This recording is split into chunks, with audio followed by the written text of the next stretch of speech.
There's a bicycle from long ago which everyone has heard about, but you hardly ever see them around today. It's portrayed with the stereotypical Englishman with top hat, monocle, cup of tea. I'm talking about the penny farthing. This is my penny farthing, and I always ride it all over the place. And I'm always asked questions about it. Have you ever fallen off? It's the most common one. How did you get on it?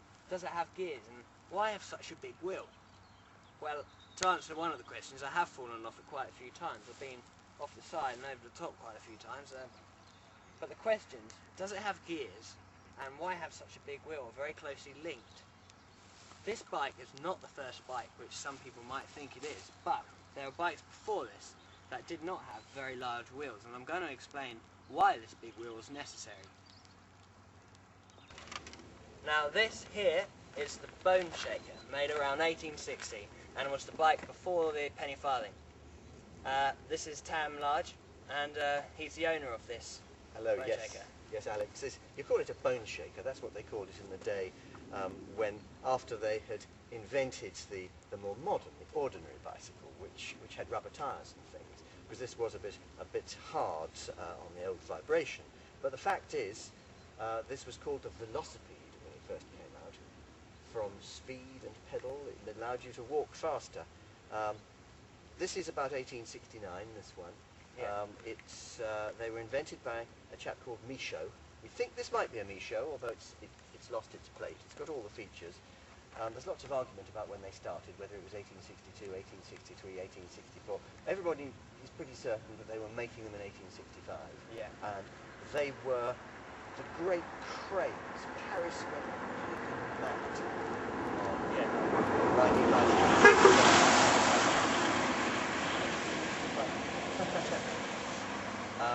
This has got wooden wheels and iron tyres. They didn't believe in weight saving because here the brass pedals have heavy brass weights to keep them upright so that you always have them ready to receive the instep of your foot. This developed from the hobby horse, which was the one where you had to paddle with your feet. Yeah. And they were a craze in the early 1800s, but they were a bit limited in what you could do. This was the next thing up from there. This was the next thing up, and this was the first proper bicycle in the fact that you can ride this long distances. They had long distance races on these from Paris to Rouen, from London to Brighton. Madness. They were really madness. They were really supermen. Is it one of the first bikes with pedals? It is the first bike. The first bike. Unless you count a few of the early trials. There's a chap called Macmillan in Scotland, a few years before, decade or so before this. He had treadles, but he only really made one, as far as we know, one or two. This was the first production one, and this was the first one with practical pedals. Yeah. And that it is actually an exceptionally practical bicycle. They call it a bone shaker. Look, it's got a lovely spring that you sit on. Yeah, it is quite Not comfortable. going to shake really. your bones at all. No. And the fact is, there are very practical aspects to this bicycle. I've owned this bike for almost exactly 40 years. Oh, right. And I've never had a puncture. Absolutely terrifying.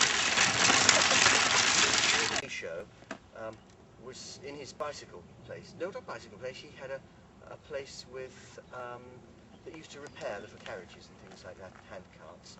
And the story is that somebody brought in an old hobby horse, which was 20, 30 years old then, and to repair.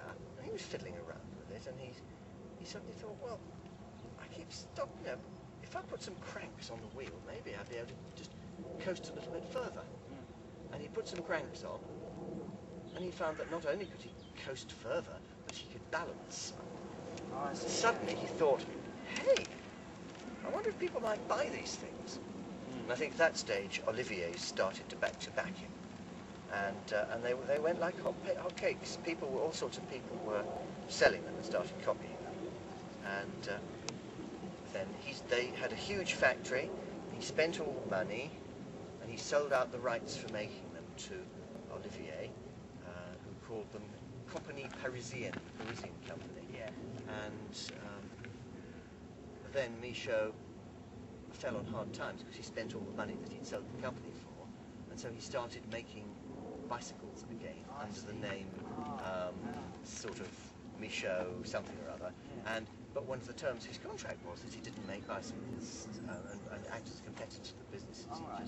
So they took him to court, and he was sued for huge amounts of money and sort of ended his life in the traditional sort of disease and poverty and disaster. It was rather unfortunate, but he's ended up world famous. Unmetalled, just bit of gravel. It's really very practical. You can go miles on this. I know some people who've ridden these 10, 20 miles. They're nutters, but it's still a good machine. What made this bike outdated was the fact that the wheel had no gears and it was small, which meant it couldn't go as quick. So the idea of having a larger wheel meant more ground covered in less time, and that's where the ordinary or high wheel bicycle came from. Cycle this all day. Revolutionary invention. Changed the world. Going on the principles that the larger the wheel, the more ground covered in less time, and this is where this design came from. Now this is what everyone knows as the penny farthing, but that is not its actual name. The actual name for this bike is the ordinary, and that might seem quite inappropriate for today because it's certainly not the ordinary bike that you see around. But in the day it was the ordinary, or as some might say, the high wheel racer, or various names. It wasn't called the penny farthing, nicknamed the penny farthing, until it was outdated. So the ordinary bicycle was called that because at the time, when this was the latest thing, cars weren't around until 1886, and this was made in 1870, so everyone was buying them. Whoever could afford one had them. They're the latest craze. But they're very high up and they are quite difficult to ride. There was a bike around which had wheels that you could reach the ground with, and that was called the safety bicycle, and this was the ordinary bicycle. So you could say, oh, what bike do you have? I have an ordinary. What about you? I have a safety. Oh, you should get an ordinary. You can go a lot quicker on it. So that's what they're actually called, ordinary bicycles. And people that haven't ridden them before, or might have ridden them once, would say they're terribly unsafe, terribly uncomfortable, and very bumpy. And that's only partly true. They are unsafe, yes. I've fallen off a few times. I've come off the sides trying to turn too sharp, because once you get to there, you can't actually reach the pedal that's furthest out, and sometimes the wheel gets caught in your trousers and all sorts of things go wrong. And you come off the side, but the problem is, when the bike's going down, you won't be able to reach the ground until you get to about here, and there's no chance of saving it, so that's why I've got some horrible scratches on my handlebars. I did go over the top, which is the most dangerous type of fall, which is I was stupidly wearing work boots, and my lace got stuck in the pedal, and because it's a fixed wheel, all of my weight pivoting at the top of this bike and these very, very thin tyres threw me over the top. Literally, the bike somersaulted. I landed underneath the handlebars with two very hurt elbows.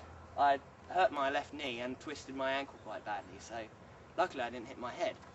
Might have knocked some sense into me, but they are dangerous going over the top. So I found out recently that people in the day going down fast hills, when you let your feet go, they'd throw their legs over their handlebars, and when I heard this I couldn't see the reason why, and well, it seems silly, but apparently it's much safer. And what happens is, if you're sitting here and your legs are underneath the handlebars, you go over the top, you're stuck.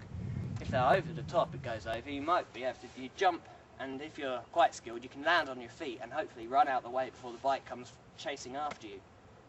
So, I haven't tried that yet, but I need quite a lot of confidence, because when you slow down, you can't touch the ground, so you've got to get them back somehow. As far as being bumpy goes, they are bumpy. But on smooth roads they're so wonderful, and they just glide along at completely silent, because solid rubber tyres, so that's the main improvement from the Velocipede, which I rode before, which was known as the Boneshaker. Rubber tyres, solid all the way through, so inner tubes hadn't been invented yet. But the fact that the forks are straight here, and there's no suspension, because the springs on the saddle here don't actually do anything, because the force comes from up here. So hitting a bump, you do feel it, and particularly a pothole you've got to avoid, otherwise you can go over or damage the wheel. But all of that put aside, I haven't owned a nicer bicycle to ride. It's smooth, you can go very quick on it. You can see why the Victorians went crazy about this bike. You can really go quick considering it's 1870s technology.